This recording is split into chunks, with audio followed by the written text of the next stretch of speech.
I'm still not nearly as confident as you are that he's going to get traded. I think like there is a chance that Jahmyr Gibbs just says, no, we're not trading you. How many best ball drafts have you done? 12-team best ball drafts have you done this offseason? This offseason, I'm a little over 1,000. Over 1,000. I got a guru on my show.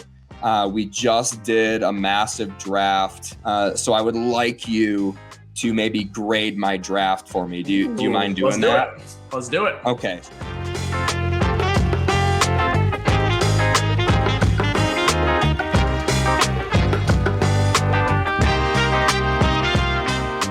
Oh, hello and welcome to What Are We Talking About with Jamie Jakes. I am him, and I am with a very special guest today, the most brilliant fantasy football mind that we have ever had on this show. Introducing everybody, Justin Herzig. How's it going, Mr. Justin?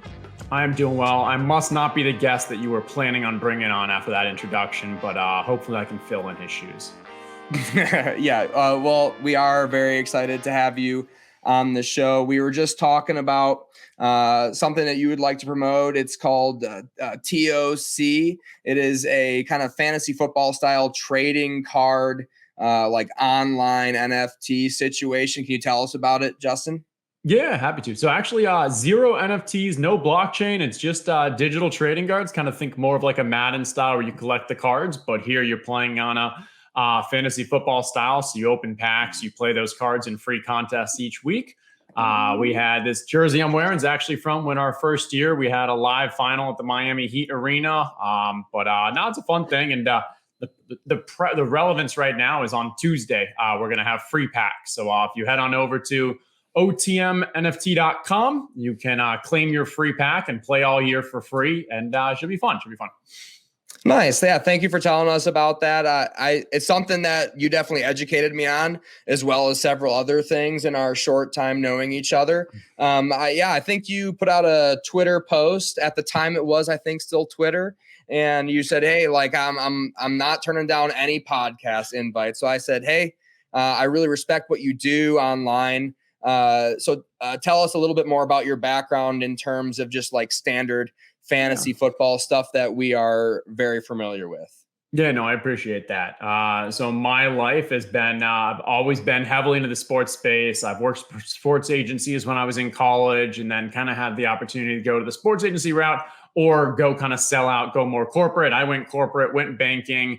And with a couple of friends, we just kind of took everything we learned in the banking world with models and really like kind of credit modeling and taking that to fantasy football. And so we got pretty heavily into it back in probably 2012, 13.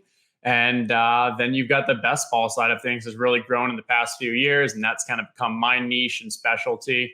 And I absolutely love it. And so I appreciate you having me on. My goal for these kind of couple of weeks is just to kind of help spread this game, because I do feel like in the best ball kind of circles, you've got like a very core, hardcore, passionate group. But these couple of weeks, as far more casual fantasy football fans come into this, they're playing their home leagues. They're not as familiar with kind of the best ball. Yeah. And so that's why, hey, I wanted to come on here and kind of talk through and help grow the game. Yeah, I do love best ball, and I would love to talk to you about that in the future. But I just know my dozens of followers are gonna want to know, like you are from the banking industry, right? Like you said, so you're like a math guy, you're a numbers guy, you're a stats guy. But like, Justin, do you know ball or what? Like, can you like identify a fast wide receiver versus someone who's maybe not as shifty? Like, do you know ball, Justin? Yeah, I mean, I would say like I love the game. I watch the games, but I also understand where my strengths lie and where my weaknesses are. And so I think that like, I have an ability to kind of be a decent scout, but like there's no way that that's the thing that like leads to my success. But hey, I know people who are actually fantastic at scouting college. And so I'll follow them, Anthony Amico. And then there's people who are great at kind of doing snaps and pace stuff and great evaluating offensive linemen. So I'll learn from them. And so much of kind of my game is standing on the shoulders of giants who understand their specialties and thinking about how we can bring those together and add that kind of strategic aspect to it for whether it's DFS, best ball, any kind of fantasy football. Yeah, and that's what I love about the fantasy community is there are so many different specialties that you can like pick apart and like find the stuff that you maybe it can, you know, come into it with an open mind and think like maybe this person does have a point about something and take that little nugget and then maybe reverse engineer it in your own specialty and say, hey, this like where you're probably thinking like, hey, this guy like he said so and so about such a guy, and now I'm looking into the numbers about this guy, and I'm like, hey, this guy, you know, can really perform better than ADP, where you're getting them in drafts. So you can kind of reverse engineer it that way, and I think that's what's so cool about and kind of what I want to do with this channel is present kind of exactly different viewpoints from different people, so you can figure out who's going to be best for fantasy football. But yeah, I also am a big fan of best ball drafts. How many best ball drafts have you done? 12-team best ball drafts have you done this offseason? This offseason, I'm a little over 1,000. Over 1,000. That is, yeah, honestly, an inspiration to me. I just only got past 100. Yeah, that's a lot. That's awesome. Yeah, best ball drafts this offseason. Do you draft more? When do you draft with the highest frequency in the offseason to get the best value? Because I'm assuming you're doing it professional. I'm assuming you're doing it for money, right? So how do we make the most money at which time of the offseason is the best time to gamble? Yeah, so for me, I kind of recognize that I'm almost always going to be drafting all offseason. I mean, if you're going to get to that level of volume, you have to. So then it's more of a contest selection on which contests do I kind of want to focus my time in different parts of the year. And so like for me right now, Best Ball Mania has been my most important contest. It's what I won the first year. I've got some heavy side action and some side bets on it. So that's the one that I kind of wanted to backload and be drafting a lot in the August time period. Because I think August is where you have that mix between if you can actually decipher what's noise and what's real between the offseason, between training camp, between preseason games. I think it's also where when there is news that actually comes out, ADP is a little inefficient to react. It's a little slow. So there's like even the Josh Jacobs news. I think he probably should be going like mid-second right now, but I just got him in an early third. I think like if you can get ahead of the Saquon Barkley when he did that very quick holdout and such, and kind of making bets on maybe TJ Hawkinson or Jonathan Taylor right now. So like this is, I'd say, where there's the most value to be drafting. It's also you have the easiest competition because this is when the majority of kind of the more casuals come into it. They've got their home fantasy football league. They, you know, see the games on TV. This is where you probably have the easiest competition in your draft. But that doesn't mean I want to wait to draft here. So earlier on, I'll focus on some of these kind of more side contests or contests where, you know, like drafters where it's season long and there's not as much value in my mind to kind of getting things perfectly right at the end of the season and such. Yeah. So yeah, I'm more of, you're swinging for the fences. You're trying to win those big jackpots. I am more on the sides of just doing the 12 team, just the 12 team leagues, just try and cash in my $30 and getting a little bit of value there. And then taking a couple of shots at my big lottery ticket. Cause there is a lot of different like strategy meta between the two. And I like drafting, not necessarily for uniqueness, which is kind of like the meta of the super contest, and just getting all the guys that I really, really like, and drafting with like a regular ABC strategies is where I think I thrive personally. So that's something that I think I really think I'm missing out on is swinging for the fences for those big, super big contests on Underdog and everything. So that's where I'm at personally, but I would also like to know, you did mention Jonathan Taylor, obviously currently Indianapolis Colts running back, got a lot of draft stock in him. He under my, where are you at? Under my opinion, I don't think he's going to be a Colt. There's like a 0% chance of that this year. So where are you in terms of like where he's going to go? Why he's going to go maybe to the Eagles or the Dolphins are probably the top two.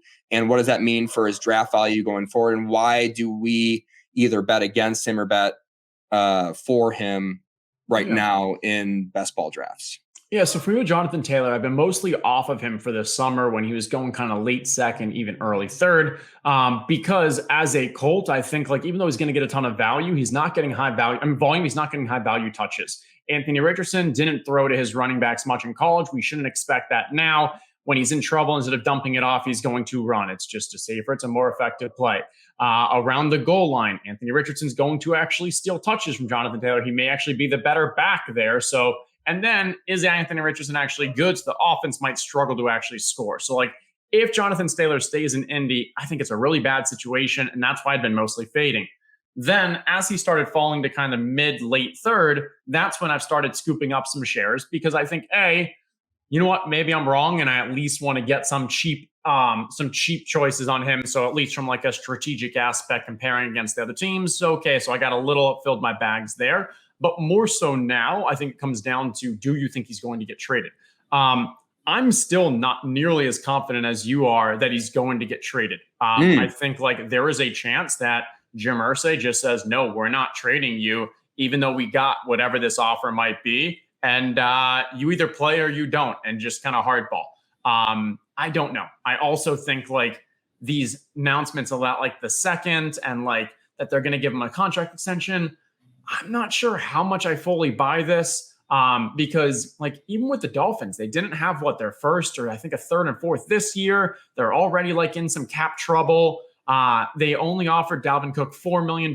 Like there's just coaches and GMs can do some crazy things, but like a lot has to happen for a trade still to go through. Now, if a trade does go through, almost anywhere he goes is a substantial improvement in my mind over the Colts situation. Yep. Now, if he goes to Miami, if he goes to Philly, he's not going to see as much volume as he would have seen in Indy, no question. But I believe he's going to see a lot more high value touches, whether it's around the goal line, maybe over, in actually pass catching. Miami, in my mind, is like an absolutely nuts, like an absolutely fantastic situation for him. I'd probably start drafting him like early second, maybe like right before Chubb even. In a best ball draft, which is 3 wide receiver.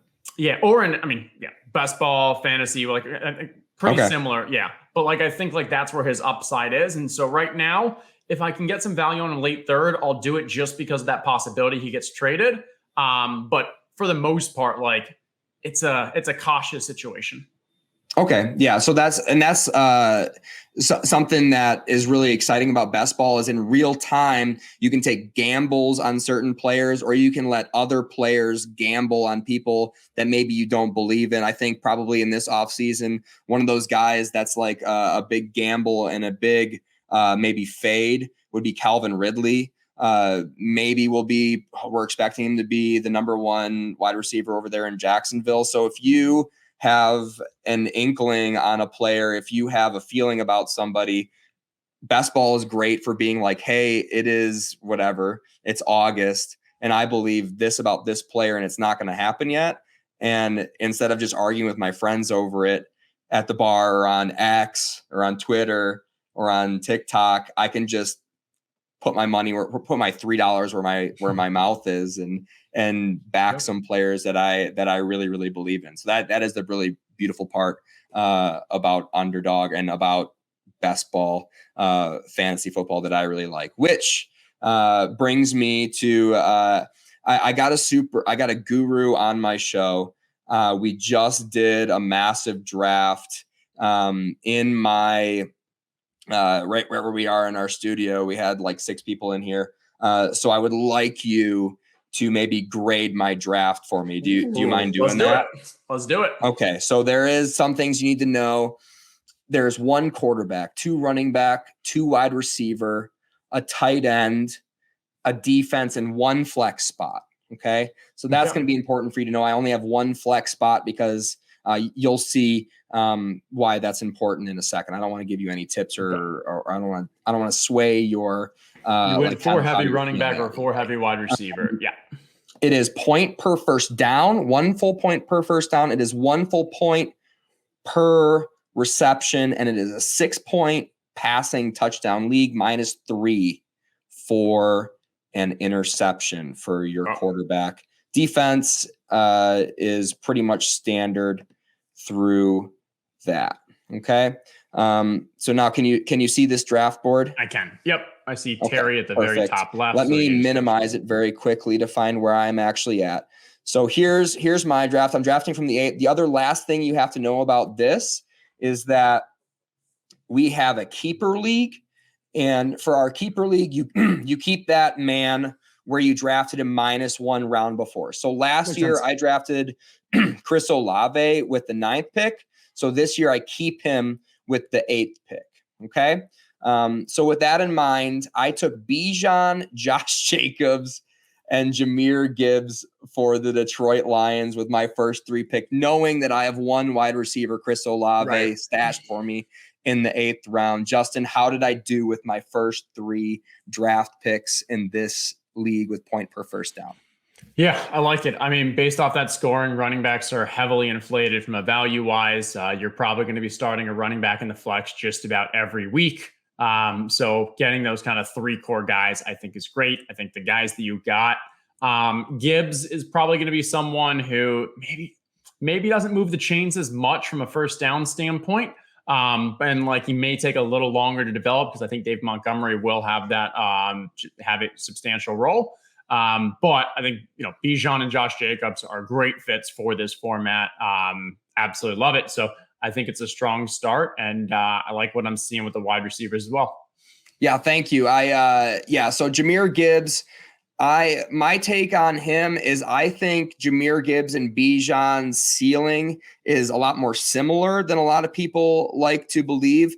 But obviously, Jahmyr Gibbs' floor is much lower than Bijan's, just like with you said, the competition that the Lions have there with someone they invested a 3-year contract on, a veteran running back. That's a big investment this day and age, despite like how much he's getting paid year by year, and David Montgomery for the Lions. So he could maybe take on a lot of those premium, goal line opportunities from Jahmyr Gibbs. But at the same time, I'm swinging for the fences. Maybe I'm thinking he's going to be more of a receiving target and flex out kind of like he did in Alabama. And for that reason, he's going to kind of fill in that Jameson Williams role. And maybe Jameson isn't exactly what we're looking for. That's kind of like the ceiling. That's how we get to that ceiling with Bijan Robinson, which you can just say he's on the Falcons. He's going to get so many carries. And he's such a talent, like he's going to produce. So the floor is a lot higher over there for Bijan. So that's my take on Jahmyr Gibbs and why I took him there as my 3rd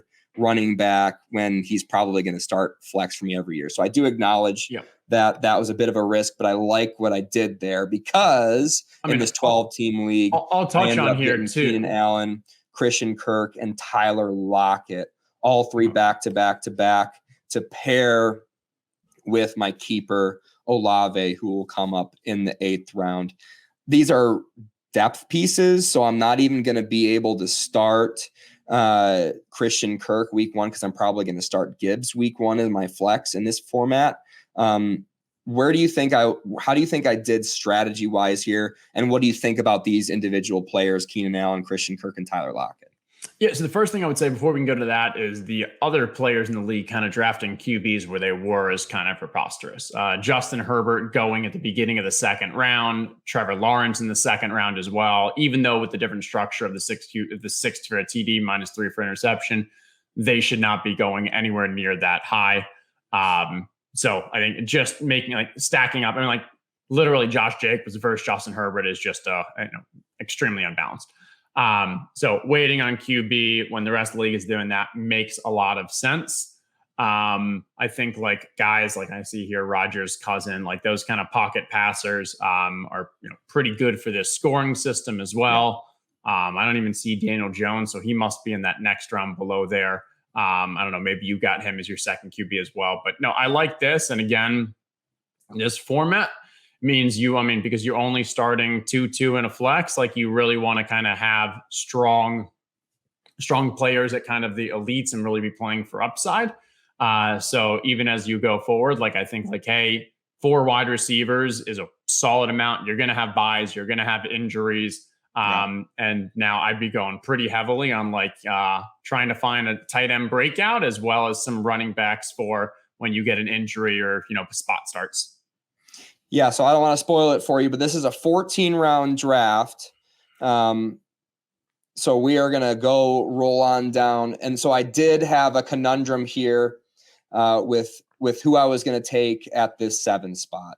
I was in between Tua and a wide receiver at the time, and I went with Tua.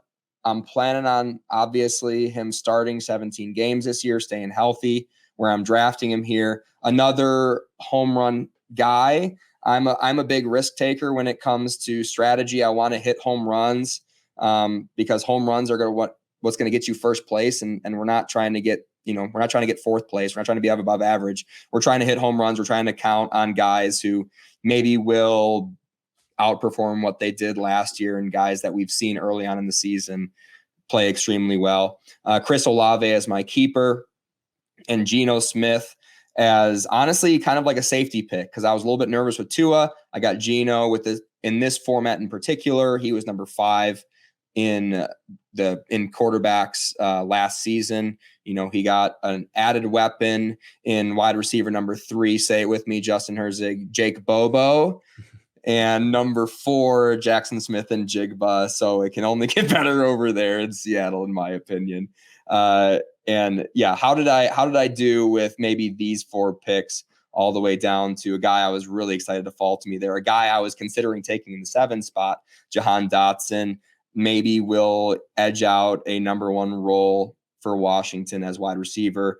They do have injuries in the room with current number 1, Terry McLaurin. How did I do with this kind of middle section of the draft? Yeah, I mean, I liked it. I think for me, with a 12-team league, I usually don't like to have a second QB on the roster because you can kind of play those waivers. You're only ever really starting one. And like in this situation, something actually was to happen to Tua, you can probably still find something on the waivers that's pretty, fine. Like I think I'd rather have that extra pick and keep it for an upside play. I know so tight end right now, obviously, I think you haven't gotten a tight end yet. So gonna have to figure that out. Maybe this would have been like a swing for the fences with a Dalton Kincaid type, someone who will know pretty quickly whether or not he, we'll know pretty quickly whether or not he's going to actually be a core part of that offense. I think he will. But that's where I think as you said, it's a safe pick, but I think you're giving up that pick when it's not that much of an upgrade over what you could get on waivers later on. I see other teams having 2 QBs. Either those teams are probably going to drop their second QB when they need a bye week situation, or they're going to be an inefficient standpoint and just hold on to 2, which, hey, good for you that they're missing out on the opportunity to hit a home run with someone else. Yeah, so that is kind of my mindset. The way this draft fell to me is my mindset at this point of the draft is at some point I am going to have to go to work and make a trade, but I can't pass up on these guys who I think are great values at where they are. And because of that, I'm going to have a weird build where I'm going to kind of fade tight end at this point in my mind because the guys ADP on this platform, Laporta, Kincaid, Schultz, Kmet are on the very same wavelength as guys I think I can get in the last round at this point. So that's kind of what my thought process was, not grabbing a tight end early. I am usually a guy who's trying to get Mark Andrews or Darren Waller or one of those other premium tight ends earlier on. They just didn't fall to me. Mark Andrews got sniped from me in the 3rd round right before my pick, and I didn't grab him there. Dallas Goedert, another guy who didn't quite fall to me where I would like. So after that, I was just like, I kind of don't like any of these 2nd tier tight ends quite as much as I like the bottom feeders, which there was a bottom feeder that I will reveal to you at the end. And you can roast me for it. You can say I'm a genius. Jake Ferguson in the 14th round. You can see it on your screen. I did get Bijan Robinson, another just value pick for me, a guy I think I can turn into a Dallas Goedert or a Mark Andrews paired with Jake Ferguson, maybe week 4 of the NFL season. A guy I think is going to be the number 1 tight end for Dallas, Schoonmaker, the rookie over there.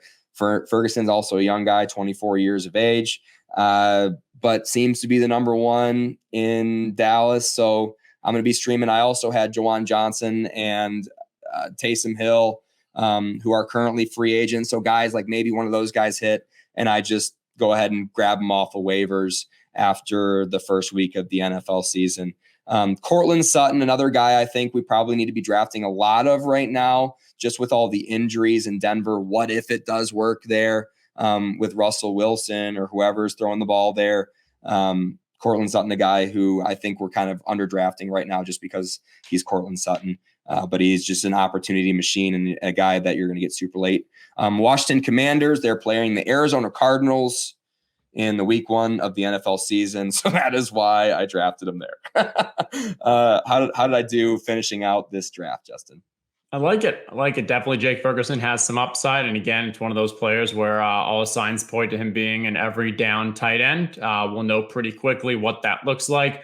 I think with these kind of short benches, you got to kind of be willing to kind of quickly drop guys and, sell. And so I think this is a situation where even though Courtland Sutton's a guy that I absolutely love in best ball, and I think especially has upside early on with Jerry Jeudy on the sideline, it's going to be hard for him to kind of plug into your lineup given the elite. I know what you got: Keenan Allen, you got Chris Olave, you've got Jahmyr Gibbs, and because even Bijan Robinson is probably above most of these wide receivers purely from a point for a first down.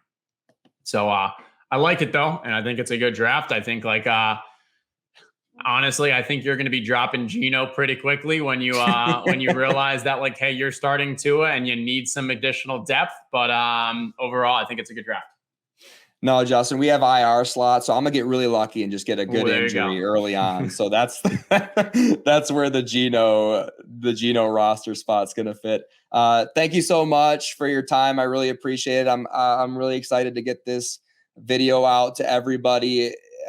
What do you have to say? What do you have to promote? Take it away, Mr. Justin. No, I appreciate it. Thank you for inviting me. And I would just say hey, if you're on Twitter, follow me at Justin Herzig. That's where you can always kind of find my reactions to some of the news. I actually just launched a new podcast last week in partnership with DraftKings as well. So if you're interested in hearing that, I'll be coming out each week in about 30 to 40 minutes, giving just a brief overview of all the information you need for the upcoming week. For if you're doing DFS, if you're doing in-season best ball, if you're doing Rainmakers, anything on the DK platform, follow me. I think you can search for it. Just search DraftKings and my name, Justin Herzig. But no, Jamie, this is awesome. Thank you very much, and appreciate the invite. Yeah, thank you so much for coming on. A really brilliant mind in the fantasy football industry and a guy you probably should be paying attention to. So at the very least, follow him on X, ring that bell so you get the notifications. Funny, got a personality on social media too. So thank you so much for being on. My name's Jamie Jakes. You can follow me at Dr. Jamie Jakes on Instagram and JamJKS on Twitter. Thank you and good night.